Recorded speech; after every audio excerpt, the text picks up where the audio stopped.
जय हिंद मित्रों, स्वागत है आपका आपके अपने YouTube चैनल खेलो मैथ्स के साथ में। 9th स्टैंडर्ड के बच्चों के लिए वीडियोस बनाए हैं। तो बच्चों, मैथ्स के खिलाड़ी बनना चाहते हैं तो सबसे पहले एक काम कीजिए, इस चैनल को सब्सक्राइब कर डालिए, बेल आइकन को टच कर डालिए ताकि आपको सभी वीडियोस के नोटिफिकेशंस वीडियोस अपलोड होते ही मिल सकें। वीडियोस पसंद आएंगे लाइक जरूर कीजिए और शेयर जरूर कीजिए, क्योंकि नॉलेज वो प्रॉपर्टी है जो कि बांटने से बढ़ती है। Video number 7 chapter number 2 part 2 compound interest without using formula. फटाफट कुछ प्रॉब्लम्स लेते हैं। हमने कॉन्सेप्ट पूरी तरह से समझ लिया है कंपाउंड इंटरेस्ट का। तो example number 1, ₹10,000 is lent at 5% per year compound interest. 5% compound interest है, लेकिन पैसा दिया गया है फॉर 2 years। ओके, तो कंपाउंड इंटरेस्ट फॉर 2 years। तो find the amount and the compound interest after the completion of the second year. तो start करते हैं। कितने प्रिंसिपल पे हमें कंपाउंड इंटरेस्ट कैलकुलेट करना है? This is the principal for first year. 2 साल की बात हो रही है, तो सबसे पहले हम फर्स्ट ईयर की बात करेंगे, उसके बाद सेकंड ईयर की। फर्स्ट ईयर के लिए प्रिंसिपल कितना हो गया? P1 will be equal to ₹10,000। उसके बाद क्या दिया हुआ है हमें? क्या क्या गिवन है हमको? सबसे पहले हम गिवन लिखते हैं। क्या क्या गिवन है? प्रिंसिपल गिवन है। उसके बाद हमें गिवन है रेट ऑफ इंटरेस्ट R1 क्यों लिख रहे हैं हम? For first year. For first year this is the rate of interest 5% per year. ये 5% per year rate of interest है। और कितने टाइम के लिए हम इंटरेस्ट अभी कैलकुलेट कर रहे हैं? हम कैलकुलेट कर रहे हैं 1 ईयर के लिए। क्यों 1 ईयर? क्योंकि फॉर फर्स्ट ईयर हम 1 साल का इंटरेस्ट पहले काउंट कर रहे हैं, कैलकुलेट कर रहे हैं। ओके, तो टाइम पीरियड कितना हो गया?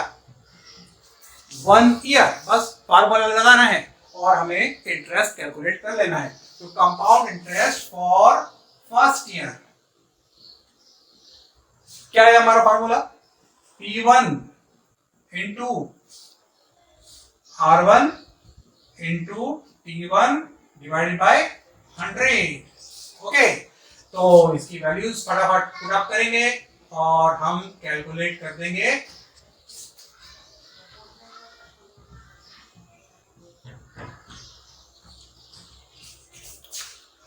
R1 5%, P1 this is T1 for first year, time period for first year T1, this is 1 year। तो कैलकुलेट करेंगे। एक 0 से ये एक 0 कैंसिल हो गया, एक और 0 से एक और 0 कैंसिल हो गया।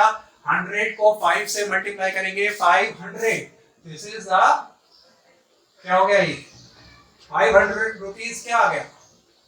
500 रुपीज आ गया हमारा कंपाउंड इंटरेस्ट। ये इंटरेस्ट है, ये तो सिंपल इंटरेस्ट है। एक्चुअली कंपाउंड इंटरेस्ट तब होगा जब हम दोनों साल का कैलकुलेट करेंगे। फर्स्ट ईयर में जो चलता है वो कंपाउंड इंटरेस्ट हो चाहे सिंपल इंटरेस्ट हो, वो सब एक तरह से चलता है। हम चाहते तो इसको CI की जगह सिर्फ I भी लिख सकते थे। दिस इज अलाउड, क्योंकि वो सिंपल इंटरेस्ट के फार्मूले से ही कैलकुलेट हो रहा है। तो एक साल में तो कुछ फर्क पड़ता नहीं, हम इसको I भी लिख सकते थे, CI भी लिख सकते हैं। तो ये हो गया। अब हमारा क्या होगा? अमाउंट। ये तो हो गया इंटरेस्ट। अब हो गया हमारा 1 साल के बाद amount. After the completion of the first year the amount will B P1 plus जो हमारा प्रिंसिपल था वो भी हमें पे करना है, और जो हमारा इसको हम लिख देंगे CI1। P1 plus CI1। P1 की वैल्यू लिखेंगे 10,000, CI1 की वैल्यू लिखेंगे 500। तो दोनों को प्लस कर देंगे, आ जाएगा हमारा रुपीस कितना? 10,500। ये हो गया हमारा फर्स्ट ईयर के लिए अमाउंट।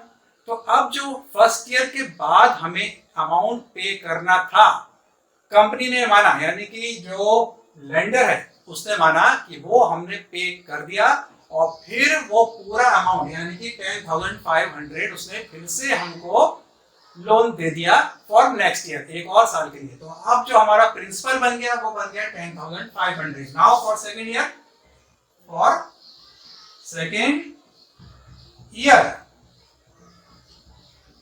क्या हो जाएगा? कि जो हमारा प्रिंसिपल होगा यानी कि P2 सेकेंड ईयर के लिए प्रिंसिपल जो होगा वो हो जाएगा A1 के इक्वल, क्योंकि जो अमाउंट आया था वही अब प्रिंसिपल बन जाएगा, क्योंकि आगे का जो इंटरेस्ट है वो इस अमाउंट पर यानी कि अमाउंट प्रिंसिपल बन गया। अब इस प्रिंसिपल पे वो इंटरेस्ट कैलकुलेट होगा। तो ये हो गया A1, दिस इज 10,500। ठीक है, अब हमारा फार्मूला हम लगा देंगे और सेकेंड ईयर का ही हमारा CI2 इंटरेस्ट कैलकुलेट हो जाएगा। क्या हो जाएगा, अब हमारा जो प्रिंसिपल है वो चेंज हो जाएगा 10,500 इंटू 5 और इंटू 1। अब ये देखो यहाँ पे लिख देना चाहिए कि R2 क्या है, सेकेंड ईयर के लिए हमारा रेट ऑफ इंटरेस्ट क्या है। सेकेंड ईयर के लिए भी हमारा रेट ऑफ इंटरेस्ट 5% ही है, 5%। एंड जो टाइम पीरियड है सेकेंड ईयर वो भी तो 1 साल है, सेकेंड ईयर भी 1 ही साल है ना। तो जो हमारा T2 है टाइम पीरियड है, तो ये हो गया हमारा capital principal into rate into time upon 100। इसको हम कैलकुलेट कर लेंगे। ये हमारा आ गया, ये 2 जीरो से ये 2 जीरोस कैंसिल हो गए, 105 इंटू 5। ये हमारा क्या हो जाएगा, ये हमारा बच जाएगा compound interest for second year. 2 साल का कंपाउंड इंटरेस्ट नहीं, सिर्फ सेकेंड ईयर का इंटरेस्ट, सेकेंड ईयर का इंटरेस्ट। तो ये हो जाएगा 525 रुपीज 525। ये आ गया कंपाउंड इंटरेस्ट सेकेंड ईयर का। अब टोटल जो कंपाउंड इंटरेस्ट हमारा है कि दोनों साल का मिलाकर हमारा कंपाउंड इंटरेस्ट हो गया CI1 प्लस CI2। ये हो गया हमारा कितना, इन दोनों को टोटल कर देंगे 500 प्लस 525, ये हो जाएगा 1025। ये हो गया हमारा कंपाउंड इंटरेस्ट दोनों साल का मिलाकर। और हमारा अमाउंट कितना बना सेकेंड ईयर में, हमारा अमाउंट कितना बना वो भी तो कैलकुलेट करना है। वो एक्चुअली इससे पहले भी कैलकुलेट कर सकते थे, ये CI2 हमने निकाला, उसके बाद हम अमाउंट सेकेंड ईयर का आफ्टर सेकेंड ईयर जो अमाउंट हमारा निकला वो कैलकुलेट कर सकते थे। इसके बाद भी कर सकते हैं, कोई प्रॉब्लम नहीं है, इसके बाद भी करेंगे तो कोई प्रॉब्लम नहीं है। तो ये हो गया हमारा A2, जो 2 साल के बाद हमारा फाइनली अमाउंट बना जो हमें पे करना है वो है कितना, P2 plus interest, P2 plus CI2,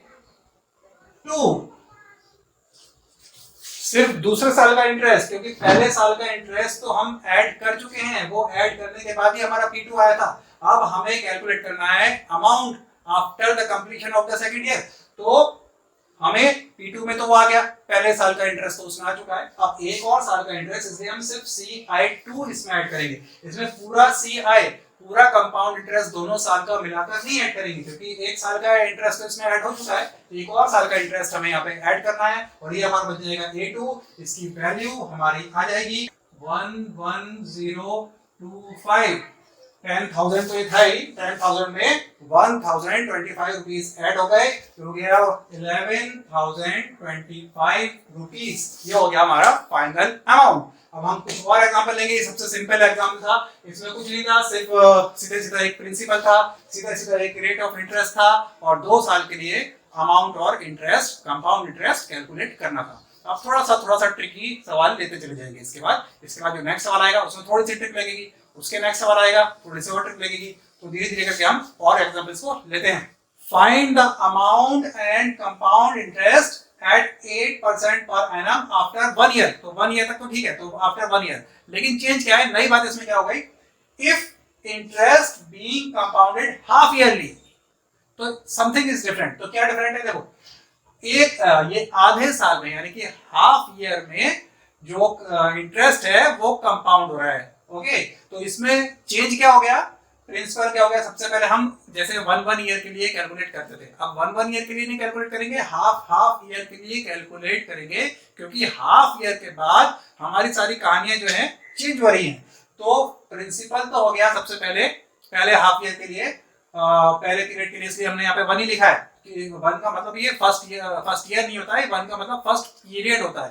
तो principal for first period 20,000 rupees. Okay, तो रेट ऑफ इंटरेस्ट क्या हो गया? 8% है ही। अब टाइम T1, यहाँ है डिफरेंस, छोटा सा डिफरेंस, बाकी सब कुछ वही है। तो यहाँ पे जो टाइम आ जाएगा, जो लगातार ज्यादातर प्रॉब्लम्स में 1 ईयर आ रहा था, ये हो गया हमारा हाफ ईयर।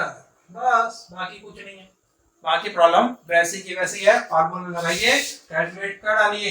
पहले साल का इंटरेस्ट मैंने कहा इसको जरूरी नहीं है कंपाउंड इंटरेस्ट लिखना, ये तो सिंपल इंटरेस्ट के फार्मूले से ही हो रहा है ना, इसलिए यहाँ पे हम सिंपल इंटरेस्ट लिख सकते हैं, सिर्फ आई लिख सकते हैं। लेकिन लास्ट में जब पूरा इंटरेस्ट हम कैलकुलेट करेंगे वो कंपाउंड इंटरेस्ट होगा, लास्ट में हमें सी आई लिखना पड़ेगा। तो interest of first half year will be P1 into R1 into T1 upon 100। P1 की वैल्यू हो गई 20,000, 8, R1 क्या है 8, और ये T1 क्या है 1/2 हाफ ईयर, और नीचे एक और डिनोमिनेटर में 100 भी है, तो ये 100 और 2 मल्टीप्लाई हो जाएंगे। मालूम है ना, इतना तो मालूम है ना कि ये भी डिनोमिनेटर, ये भी डिनोमिनेटर, इतनी कैलकुलेशन तो सीख गए ना, इसमें तो नहीं टच है ना। तो दोनों डिनोमिनेटर हैं तो ये आपस में मल्टीप्लाई होंगे। इसको ऐसे नहीं लिख देंगे 1/2 ऐसे लिख दिया, 100 ऐसे लिख दिया, बीच में कोई साइन नहीं लगाया, ऐसा नहीं करेंगे। बीच में मल्टीप्लिकेशन का साइन रहेगा, क्योंकि ये मल्टीप्लिकेशन ही हो रहा है, क्योंकि ये भी डिनोमिनेटर है, 2 भी डिनोमिनेटर है, तो दोनों डिनोमिनेटर्स का मल्टीप्लिकेशन ही होगा। अब काट पीट कर डालिए, ये 2 0 से ये वाले 2 0 कैंसिल हो गए, ये 2 से 8 कैंसिल हो गया 4 टाइम्स, तो ये आ गया हमारा 20 into 200 into 4, तो हो गया 2 4 जा 800 रुपीज। ये हो गया हमारा इंटरेस्ट फर्स्ट हाफ ईयर के लिए। तो अमाउंट कितना हो गया हमारा फर्स्ट हाफ ईयर के बाद? P1 प्लस I1, पास ले लूं जरा सा, फटाफट लेते हैं। तो ये था 20,800 हो गया, 20,000। इतनी बातें तो आप समझ चुके हैं, इस पे बहुत ज्यादा जोर देने की जरूरत नहीं है। 20,800 हमारा अमाउंट हो गया। यही अमाउंट नेक्स्ट हाफ ईयर के लिए क्या बन जाएगा? प्रिंसिपल। सारी बातें ये समझ चुके हैं, एकदम इजी है, फास्ट लेंगे। चलिए, for second half year P2 will be equal to A1, जो पहले पीरियड के बाद, पहले हाफ ईयर के बाद जो अमाउंट आया था वो नए पीरियड के लिए प्रिंसिपल बन जाएगा, और ये हो जाएगा 20,000 एंड कितना 800, और इसके आगे हम I2 कैलकुलेट कर लेंगे। I2 हमें मालूम है कैसे कैलकुलेट होता है, कैसे P2 into R2 into T2, T2 फिर से 1/2, R2 फिर से वही क्या था 8। यहाँ पे सब लिख दूं, यहाँ पे भी लिख सकते, ये सब लिख डालिए, यहाँ पे हर बार लिखना है, हर बार लिखना है। R2 equal to 8%, T2 equal to half year, ये सब लिखना है। तो ये सब आप, मैं जरा पास ले रहा हूँ, आप लोग ये सब लिखिए। ओके, छोड़िए मत इसको, शॉर्टकट नहीं मारना है।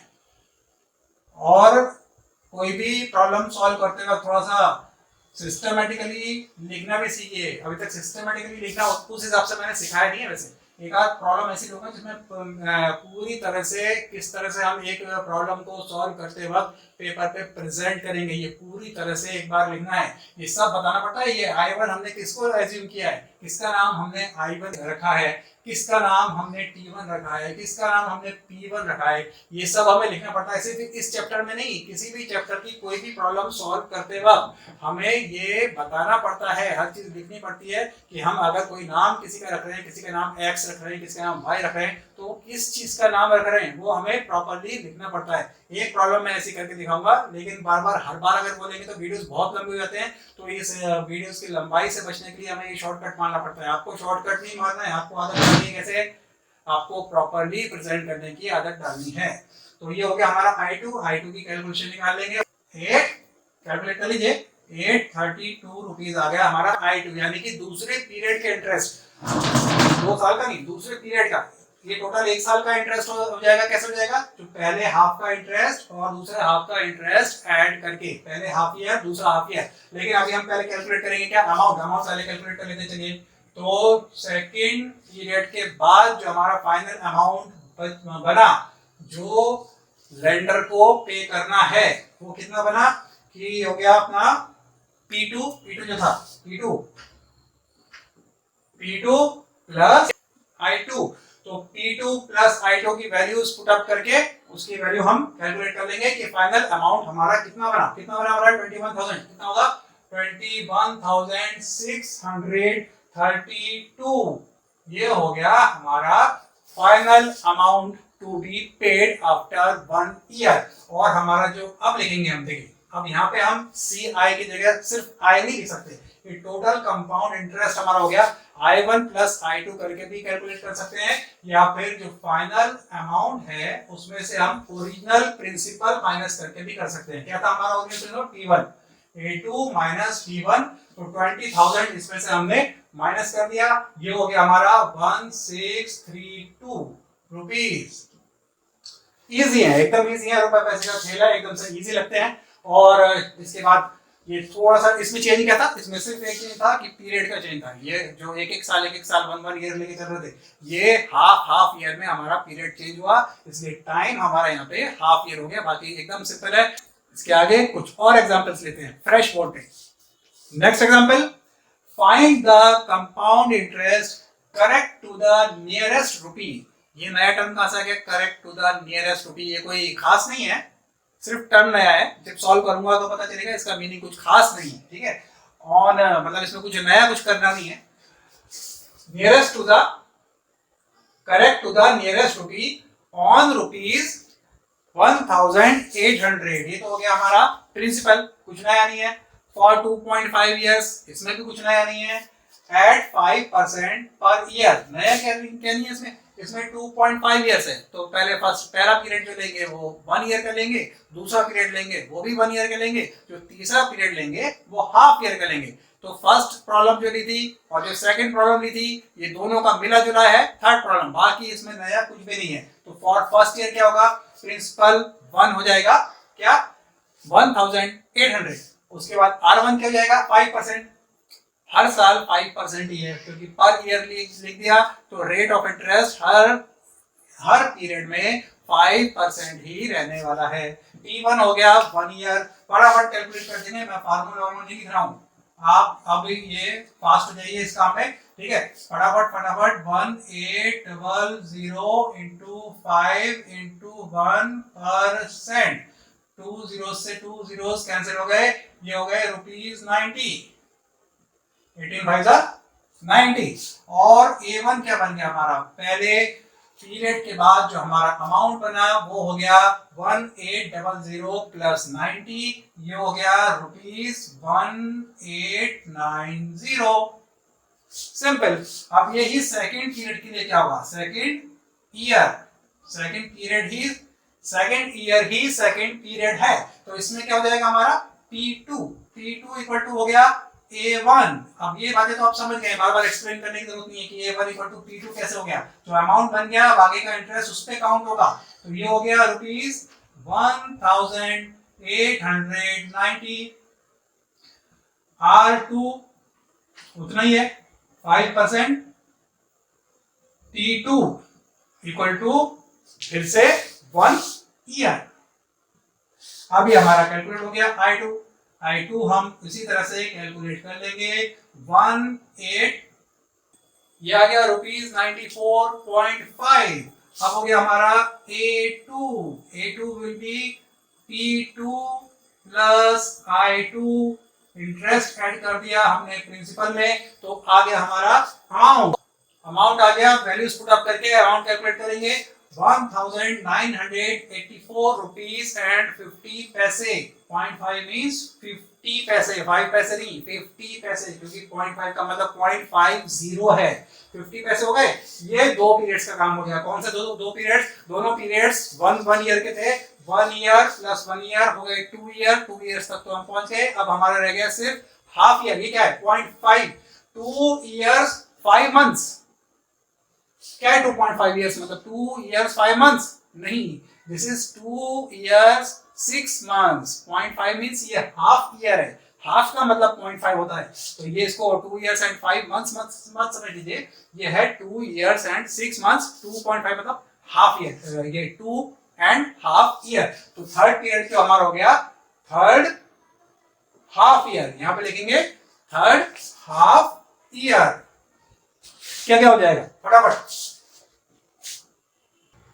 T3 equal to half year. अब ये हमारी कैलकुलेशन आ गई I3 interest. T3 half year है ना। ये सारी कैलकुलेशंस को खेलना आप सीख चुके हैं।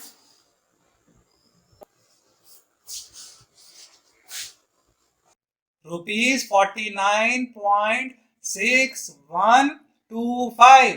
तो अब हमारा क्या हो गया? अब हमारा हो गया जो फाइनल अमाउंट जो हमारा फाइनली जो अमाउंट बना 2.5 इयर्स के बाद वो बना A3, that will be P3 plus I3।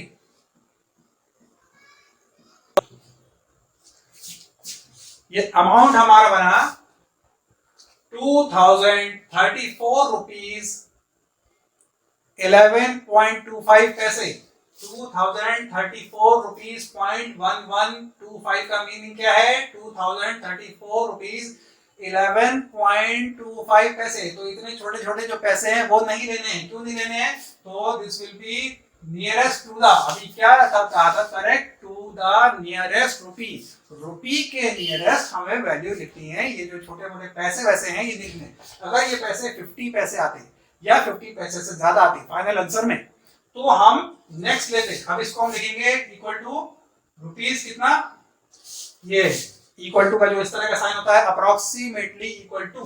तो हम इसको एग्जैक्टली इक्वल टू नहीं लिख सकते, यहाँ पे हमें पूरी लाइन लिखनी पड़ेगी कि correct to the nearest rupee the amount will be, ये लाइन लिखिए जो मैं बोल रहा हूं, correct to the nearest rupee the amount will be rupees 2034। इसमें हम क्या करेंगे?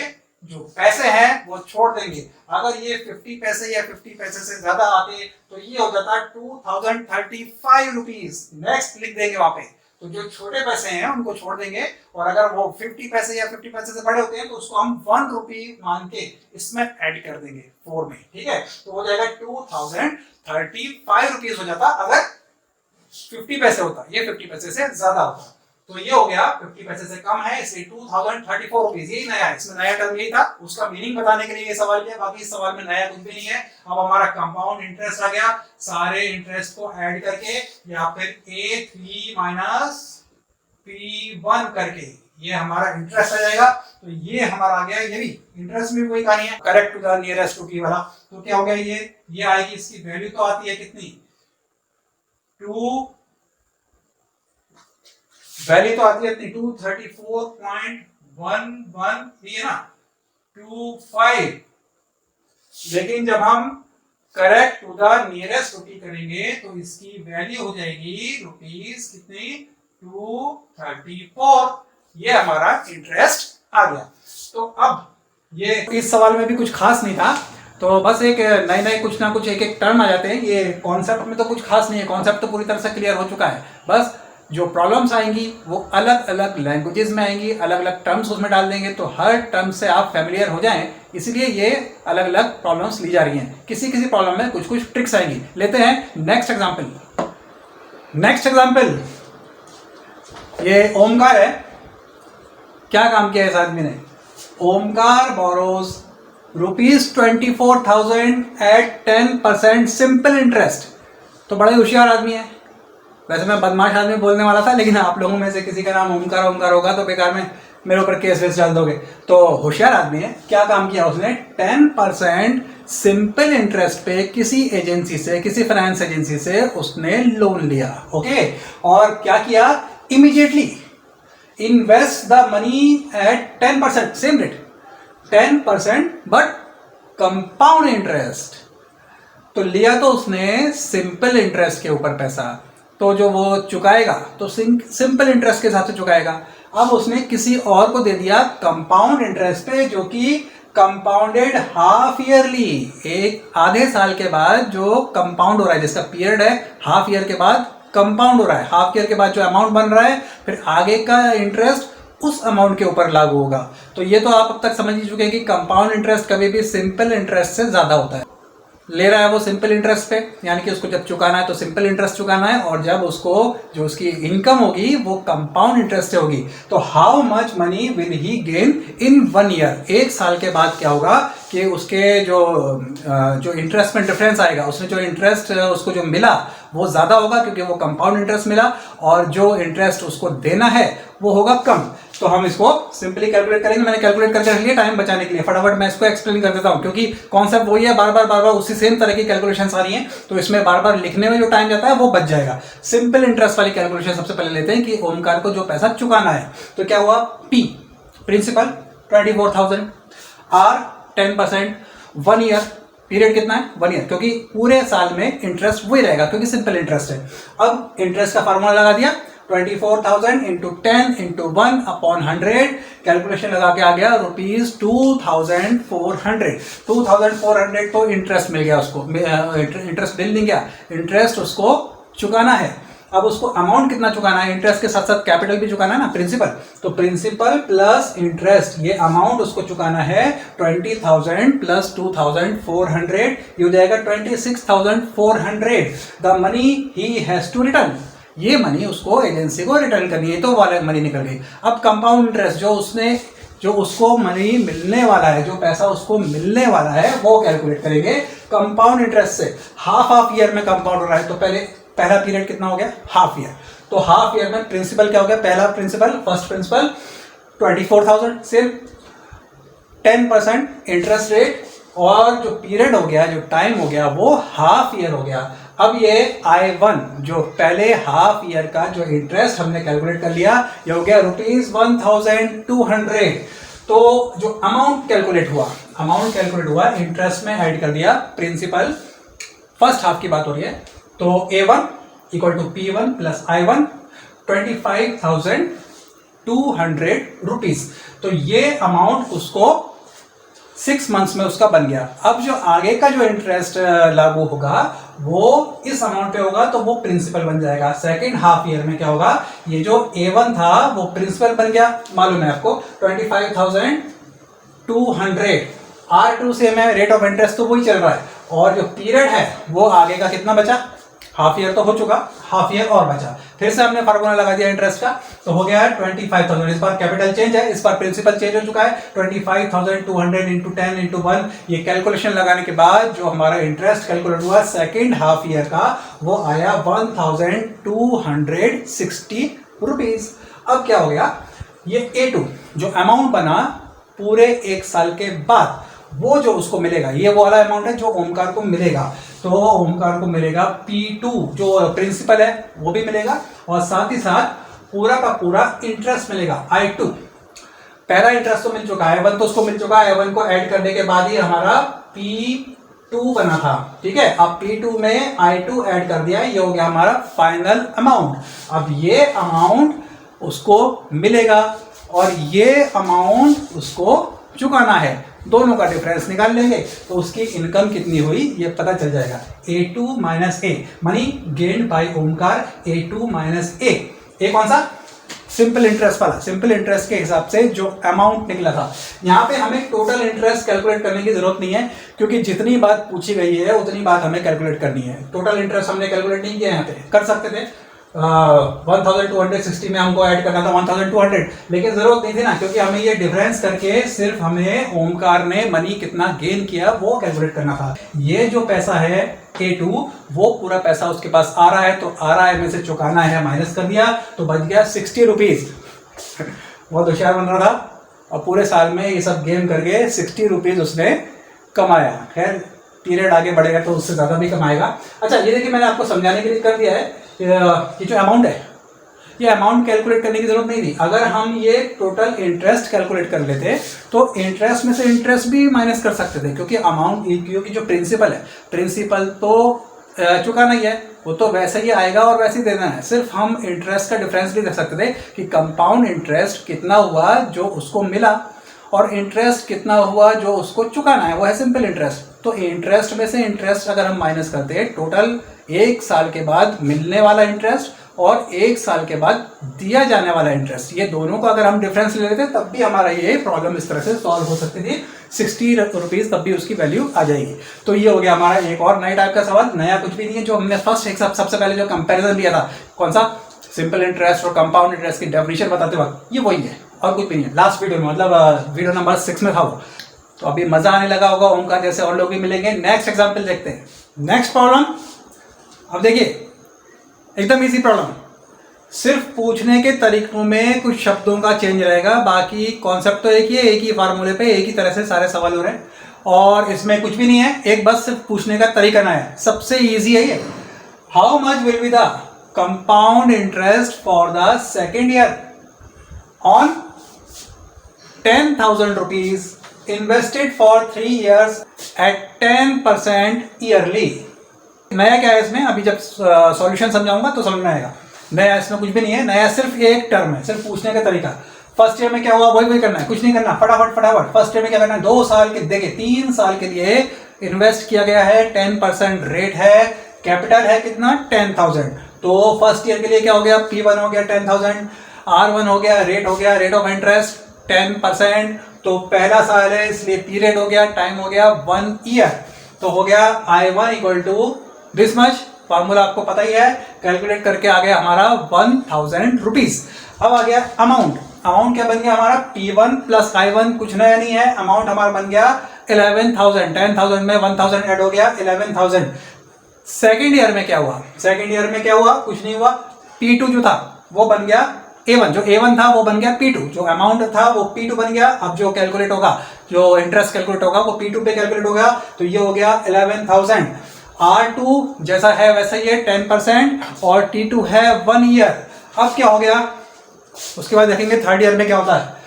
अभी तो पहले सेकेंड ईयर चल रहा है, तो सेकेंड ईयर है, इसमें I2 हो गया, इंटरेस्ट हो गया सेकेंड ईयर का, ये हो गया हमारा कैलकुलेशन करके 1,100 रुपीज। अब थर्ड ईयर,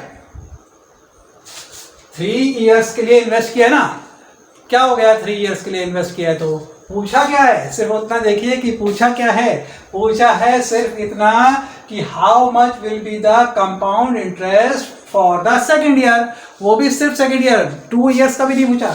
चाहे वो 3 इयर्स के लिए इन्वेस्ट किया गया हो, 30 इयर्स के लिए इन्वेस्ट किया गया हो, 300 इयर्स के लिए इन्वेस्ट किया गया हो, हमें क्या फर्क पड़ता है। अरे हमसे पूछा तो सिर्फ इतना ही है ना कि सेकेंड ईयर का इंटरेस्ट बताओ, कंपाउंड इंटरेस्ट। तो सेकेंड ईयर का कंपाउंड इंटरेस्ट क्या हो गया, I2, this is the compound interest for the second year, that's all. इसमें ना थर्ड ईयर का कैलकुलेट करना है, चाहे वो यहाँ पे कुछ भी लिख दे, 3 इयर्स के लिए इन्वेस्ट किया गया, चाहे 5 इयर्स लिख दे, 10 इयर्स लिख दे, कुछ भी लिख दे, लेकिन पूछा क्या है, सेकेंड ईयर का बताओ। उसमें भी 2 इयर्स का नहीं, फर्स्ट ईयर का और सेकेंड ईयर का ऐड नहीं करेंगे इसमें, क्योंकि इसमें सिर्फ सेकेंड ईयर का पूछा है, तो दैट्स ऑल।